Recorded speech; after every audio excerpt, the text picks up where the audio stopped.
Well, it didn't end the way we wanted it to for the Los Angeles Chargers this year.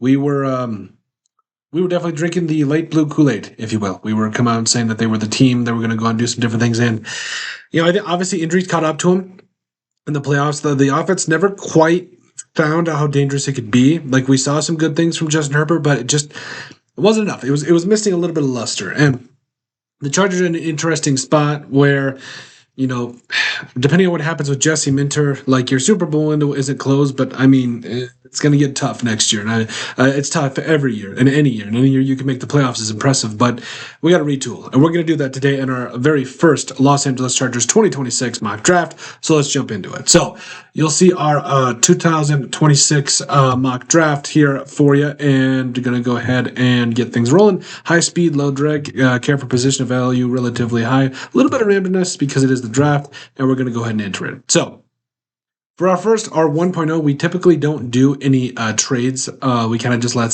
things.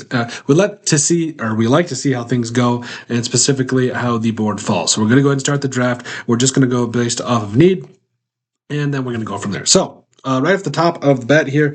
So here's the deal. Kane McDonald is just sitting there winking at you, where I love McDonald, but I also love me some Olai Leon coming up out of Penn State. This dude is an absolute stud. He would give you the protection you need. Now, the question is, what's deeper between this guard class and this defensive tackle class? I mean, the guard class is not bad. D-tackle class is pretty good, too.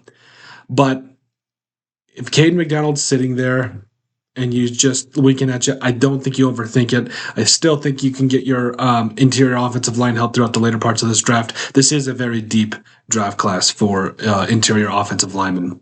After that, Pregnon, that's beautiful. I mean, I don't know how we fell to you that far, but you dance your way to the podium and you got your new starting guard, that's really nice. That's really nice. After that, so I still think you need some help here, specifically at interior offensive line.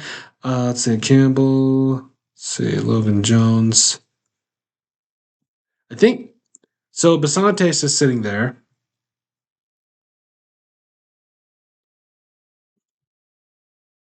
That center go that I really liked. I got to remember who that center is real quick. Sorry, guys.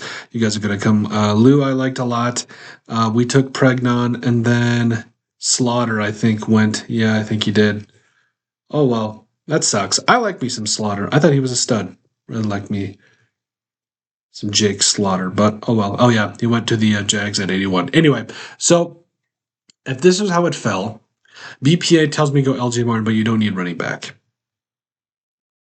I would say that Basantes is your next best pick here because you do need guards and you do need help on the interior offensive line. If I could be a choosy man, I would, or if I could trade, I would trade down. But again, first mock draft, trying to see how things go.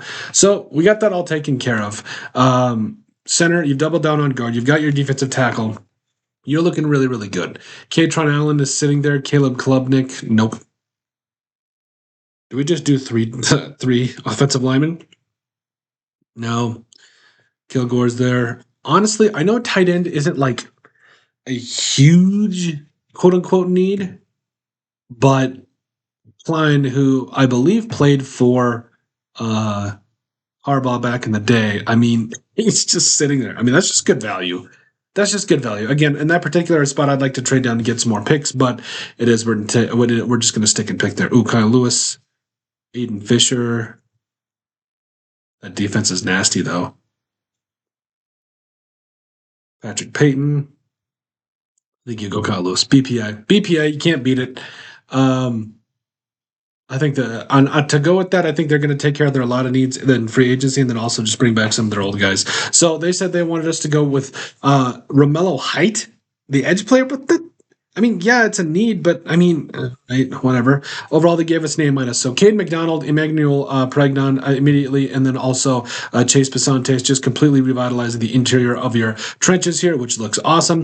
Marlon Klein, the tight end out of Michigan. I think he's going to be a great blocking tight end and would do a lot of good things for this offense, And then Kyle Lewis to really round things out here. And I think, honestly, I mean, you want to talk about offensive line injuries, like this would help solve a lot of that. You basically bring in 3 new studs, on the trenches, specifically in Pregnon and Basantes, to start on the offensive line for you. If not compete, I wouldn't mind it. I absolutely would not mind it. But overall, let us know what you guys think. How did our very first Los Angeles Chargers mock draft end up? Make sure you guys like, comment, and subscribe down below, and we'll catch you on the next video.